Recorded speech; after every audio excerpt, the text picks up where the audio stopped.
Coming up on Midco Sports Tonight, the quest for the Clark Cup is officially underway for the Sioux Falls Stampede and the Fargo Force.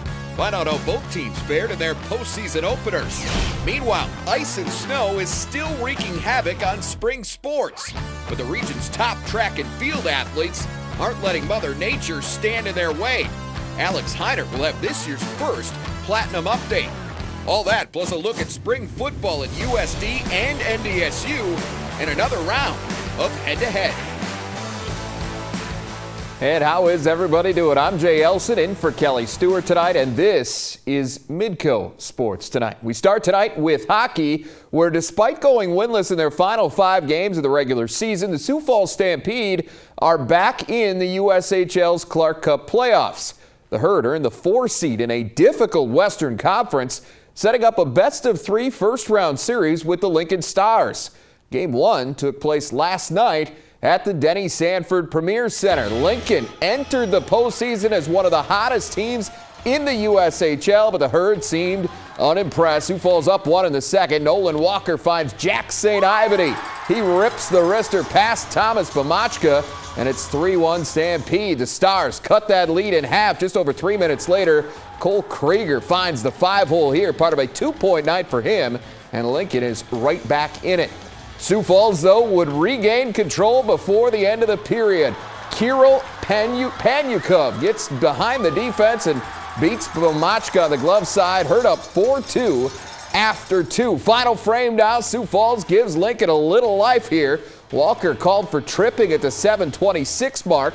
That put the Stars on the power play, but their hopes would be squashed by Cameron Burke. 8 gets the steal and the shorty. Burke's first to the playoffs makes it 5-2 Sioux Falls. Lincoln did get one back before the night was done, but it was too little too late. Herd win it by a final of 5-3 to go up 1-0 in the series. And Sioux Falls now 1 win away from the Western Conference semifinals. I think just our bench tonight, we were all banging the boards and giving each other pats on the back when we needed it, and so we just sort of stuck with it and kept the positive attitude. Yeah, it definitely feels good. It's a lot of momentum. Like, we've been on a nice little skid here, but got a lot of guys get confidence after this game, playing so well, and definitely looking forward to tomorrow. It's very nice to have the crowd behind us, not have to travel and worry about all those other issues, just to keep it simple, and really the crowd just is the 7th guy out there on the ice for us. Fargo also enjoying home ice for their first round series against Tri-City. Great start to this one for the Force. 7 minutes in, Carter Rancleb dents the net to open the scoring. That was the start of a big night for him. Just 3 minutes later now, Robbie Stucker off a feed from Sammy Steele gets it into the net. 2-zip Fargo after just a period. The Force just seemed to be a step ahead all night. Crisp passing here, tic-tac-toe.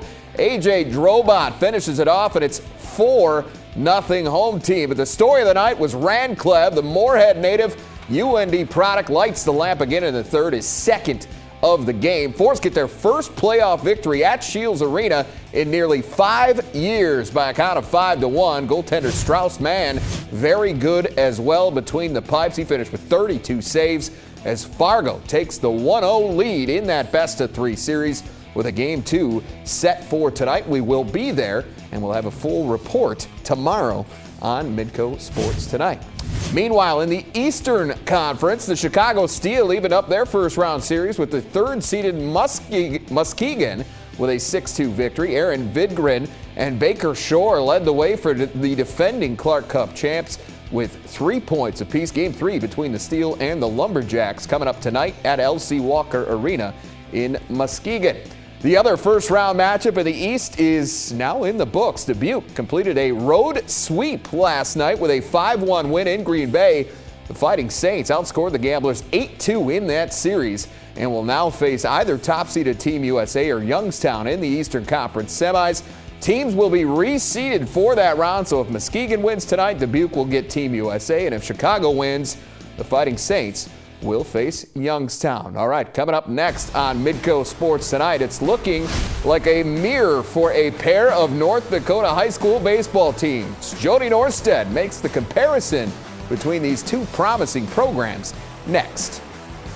Midco Sports Tonight, presented by Avera Orthopedics.